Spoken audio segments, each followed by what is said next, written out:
So next अभी हम लोग देखेंगे बेस चेंजिंग थ्योरम।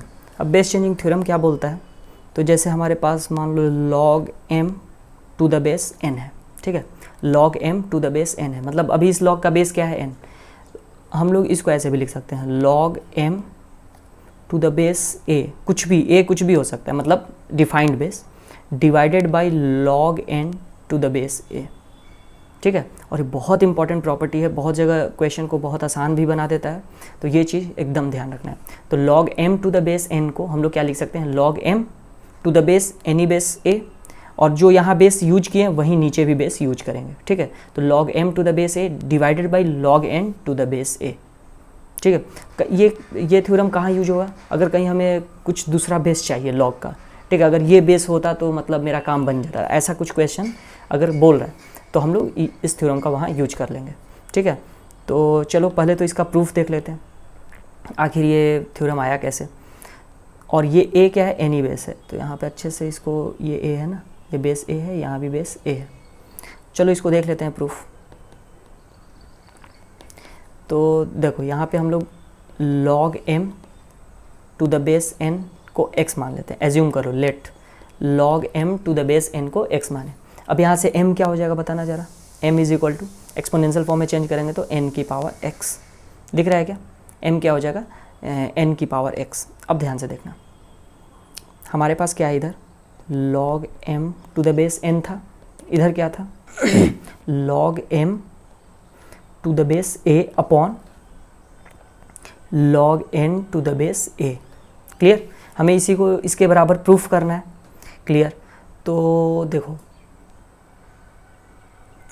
यहाँ पे देखो, इसको क्या लिख सकते हो, log m को क्या अभी क्या लिखे हैं, m क्या हो जाएगा n की पावर x, तो यहाँ n की पावर x लिख दो डिवाइडेड बाई, और बेस तो a है ही, नीचे क्या लिखोगे log n to the base a, बहुत आसान है।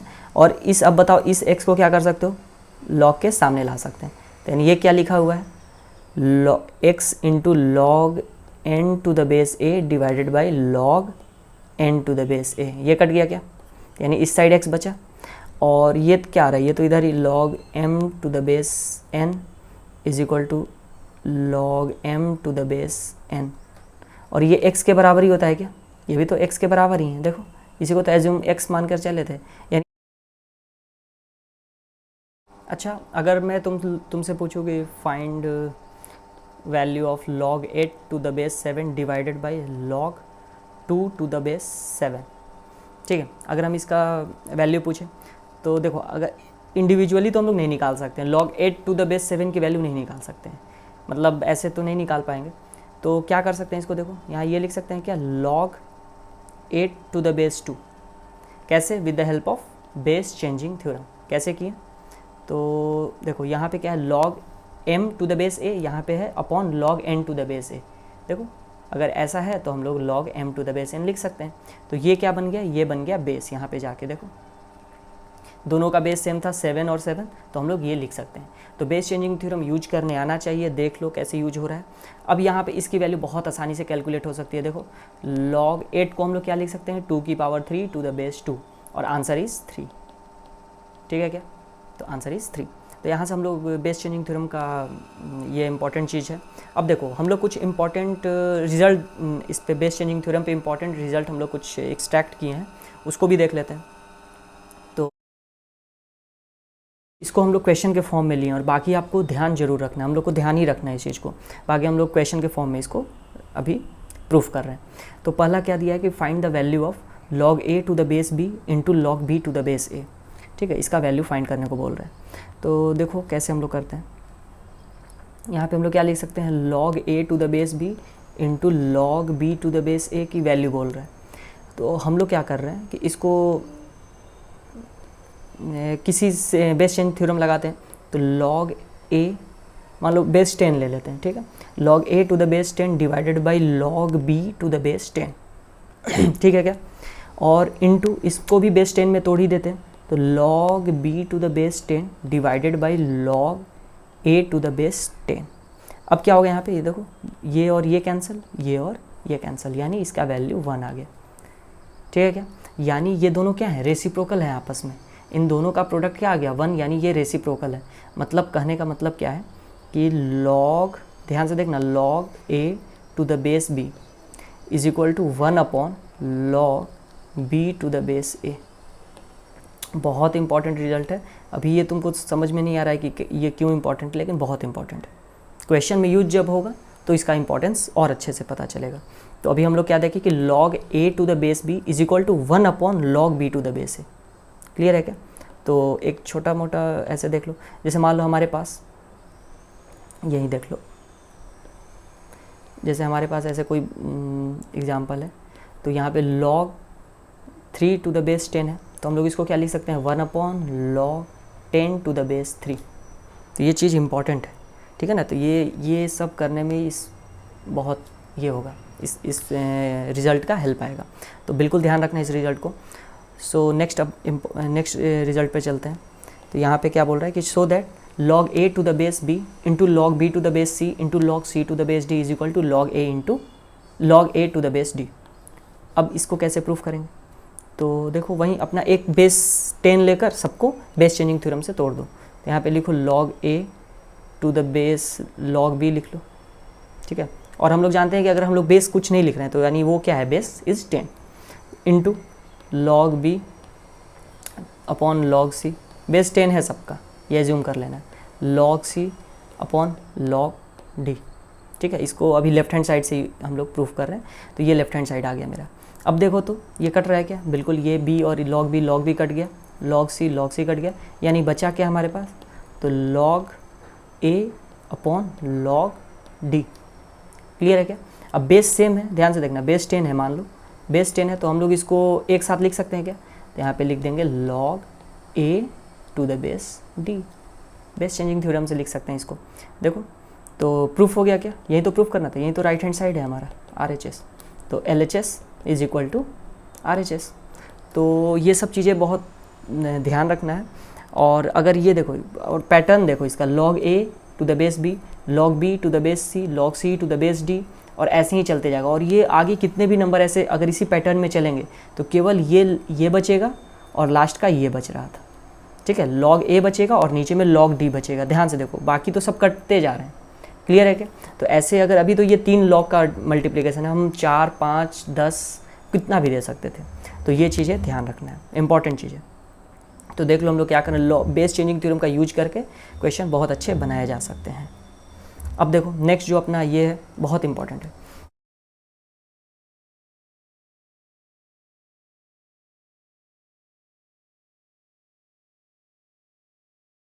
हम लोग तो थर्ड में क्या बोल रहे हैं कि प्रूव दैट log m की power alpha to the base n की power beta is equal to alpha upon beta log m to the base n। मतलब बोलने की ये क्या बोल रहे हैं कि जो m जो नंबर का पावर है वो अल्फ़ा तो बाहर आ जाएगा, ठीक है, और जो बेस का पावर है वो 1 अपॉन बीटा करके बाहर आएगा। ध्यान से देखो, इसमें यही तो बोल रहा है कि जो नंबर का पावर था, मतलब m की पावर अल्फ़ा था, वो तो यहाँ पे आ गया log के सामने, और जो बेस की पावर था बीटा, वो क्या आ जाएगा 1 अपॉन बीटा करके सामने आ जाएगा, ठीक है। यहाँ पे देखो 1 अपॉन अल्फ़ा अपॉन बीटा हो गया। तो चलो इसको देख लेते हैं, इसका प्रूफ और ये कैसे आया। तो बहुत ही आसान है, बेस चेंजिंग थ्योरम देखो कितना इसको ईजिली प्रूफ कर रहा है कि जैसे मान लो हम लोग इसको लिख रहे हैं log m की power alpha to the base n की पावर बीटा। ये चीज़ था हमारे पास, इसको हम लोग बेस चेंजिंग थ्योरम से क्या लिख सकते हैं, log कोई भी बेस मान सकते हो तुम, तो बेस 10 ले लेते हैं, तो log बेस 10 m की power alpha upon log base 10 n की पावर बीटा। क्लियर?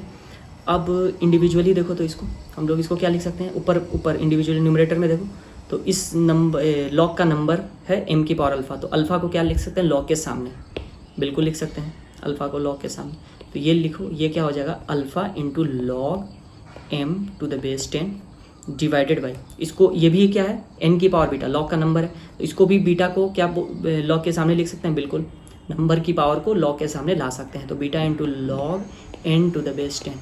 अब बताओ इस चीज़ को वापस से हम लोग log m to the base n लिख सकते हैं क्या with the help of base theorem? बिल्कुल, बेस चेंजिंग थ्योरम के मदद से हम लोग बिल्कुल लिख सकते हैं। तो ये क्या है alpha by beta log m to the base n, और ये हम लोग किससे स्टार्ट किए थे, इससे। देखो ये यहाँ तक पहुँच गए। तो प्रूफ आई होप बहुत आसान था, समझ में आया होगा। तो ये जो 3 इंपॉर्टेंट रिजल्ट हम लोग अभी देखे हैं, ये बिल्कुल ध्यान रखना है और बहुत सारे क्वेश्चन में यूज होगा। तो चलो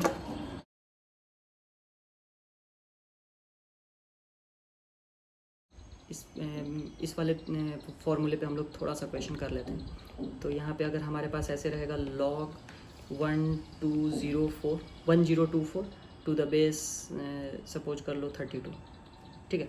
अब इसको सॉल्व करना है, तो फाइंड द वैल्यू बोल रहा है, तो कैसे सॉल्व करेंगे? तो 1024 क्या होता है? 2 की पावर 10, बिल्कुल। तो यहाँ पे लिख सकते हैं क्या? log, इसको लिख सकते हैं 2 की पावर 10, और 32 क्या होता है बताओ? 2 की पावर 5, बिल्कुल। तो ये 2 की पावर 5 है। अब हम लोग अगर ये हमको याद है तो हम लोग इसको क्या लिख सकते हैं? 10/5। जो बेस है ना उसकी पावर क्या आती है? 1 करके आएगी, और जो नंबर का पावर होगा वो एज इट इज़ लॉग के सामने आ जाएगा, ठीक है। जैसे नंबर ये 2 की पावर 10 है तो 10 एज इट इज़ आ गया, और जो 2 की पावर 5 है, बेस का पावर क्या है? 5 है, 2 की पावर 5, तो 5 जो बाहर आएगा वो 1/5 करके आएगा। तो बस ये 2 चीज़ याद रखना है, बाकी तो क्वेश्चन बहुत आसान है। तो देखो log 2 टू द बेस 2, तो आंसर क्या हो जाएगा? ये तो 1 हो गया, ये तो 1 चला गया, तो 10/5 यानी आंसर इज़ 2। तो देखो कितना आसानी से ये जो फॉर्मूला है बहुत आसान है, और क्वेश्चन में भी तुमको बहुत यूज करेगा, तो इसको ध्यान रखना है। बाकी चलो और भी क्वेश्चन अभी देखते हैं हम लोग। तो जैसे मान लो हमारे पास इस टाइप से लॉग, ऐसे, एक मिनट, इसको हम लोग ऐसे लिख देते थे 1/log xyz to the base xy plus 1/log xyz to the base yz plus 1/log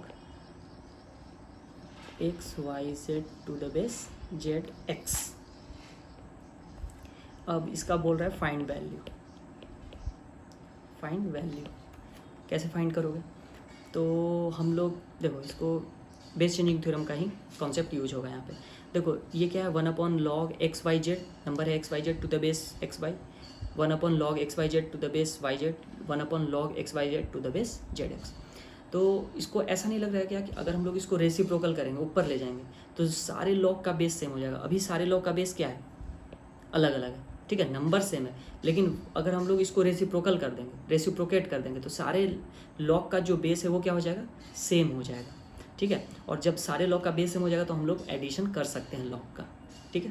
तो वही चीज़ यहाँ यूज कर रहे हैं। तो यहाँ पे लिख सकते हैं क्या? log xyz to the base, sorry इसको ऐसे लिख सकते हैं क्या? log xy to the base xyz plus log yz to the base xyz plus log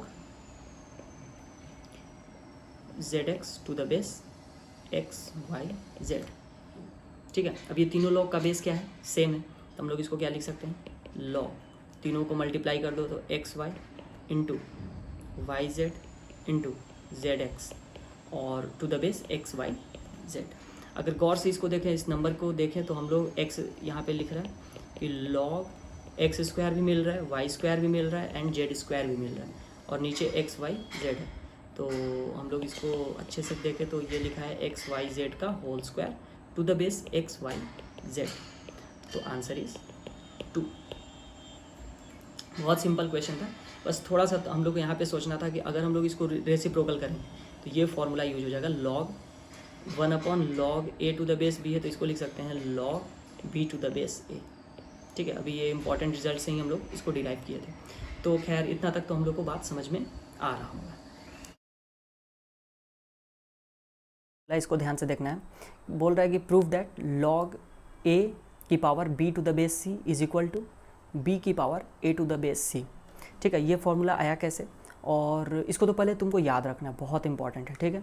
और इसको प्रूव भी हम लोग अभी कर देते हैं। तो देखो पहले तो समझो कि फॉर्मूला है क्या। जो ये a है और ये जो log का नंबर b है, इसको इंटरचेंज कर सकते हैं, ठीक है।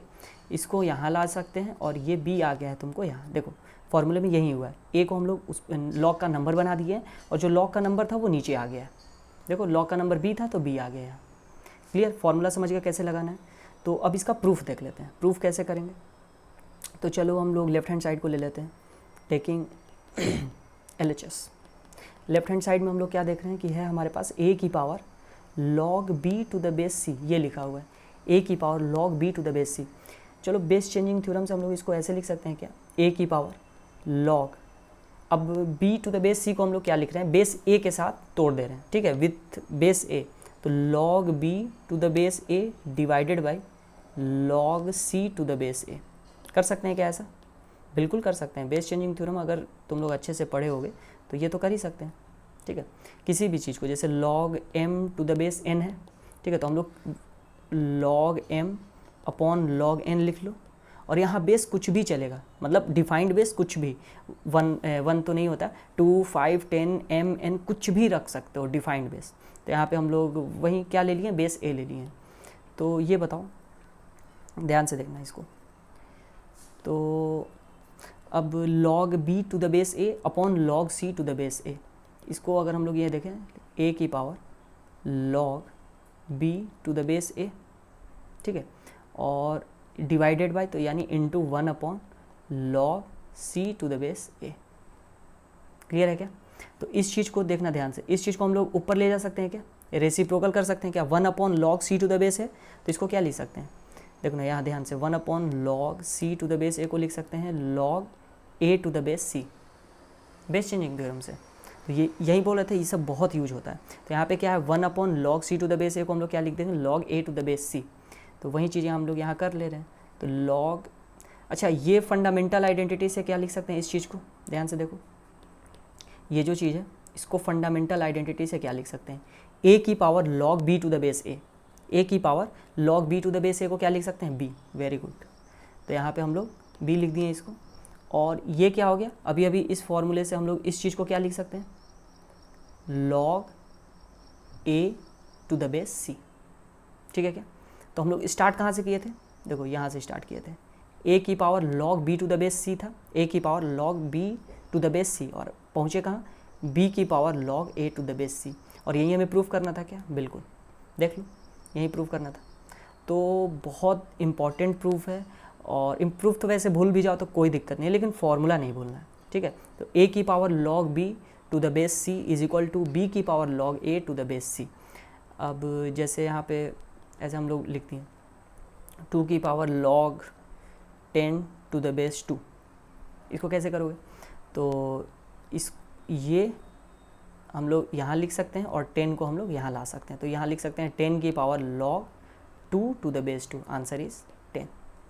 तो ये फंडामेंटल आइडेंटिटी भी ऐसे ही बोलता था क्या, कि 2 की power log 10 to the base 2 इज़ 10, और यहाँ से भी हमें 10 ही मिल रहा है। तो चलो मान लो एक और नेक्स्ट क्वेश्चन देख लो, जैसे हमारे पास मान लो ऐसे है 8 की power log 2 log 5 to the base 2, ठीक है, 8 की power log 5 to the base 2। क्या करेंगे, अभी अभी हम लोग जानते हैं कि 8 को लॉग का नंबर बना सकते हैं और लॉग के नंबर को नीचे ले जा सकते हैं, इसको लिख सकते हैं 5 की power log 8 to the base 2, 5 की power log 8 to the base 2। अब इसको लॉग 8 टू द बेस 2 को आसानी से सॉल्व कर सकते हैं, तो 5 की पावर क्या होगा, log 2 cube two the base 2, 8 को हम लोग 2 क्यूब लिख सकते हैं टू द बेस 2, और ये आंसर क्या हो जाएगा 3, ठीक है ना। कई बार ये डिस्कस हो चुका है, इसको अब बार बार हम नहीं बताएंगे। तो 5 की पावर 3 इज़ आंसर। तो ये इतना इंपॉर्टेंट है ये फॉर्मूला, तो बहुत ज़्यादा इंपॉर्टेंट है, इसको ध्यान रखना है कि बेस और लॉग का नंबर, जो नीचे बेस है और लॉग का नंबर को हम लोग इंटरचेंज कर सकते हैं, ये ध्यान से देखो। तो चलो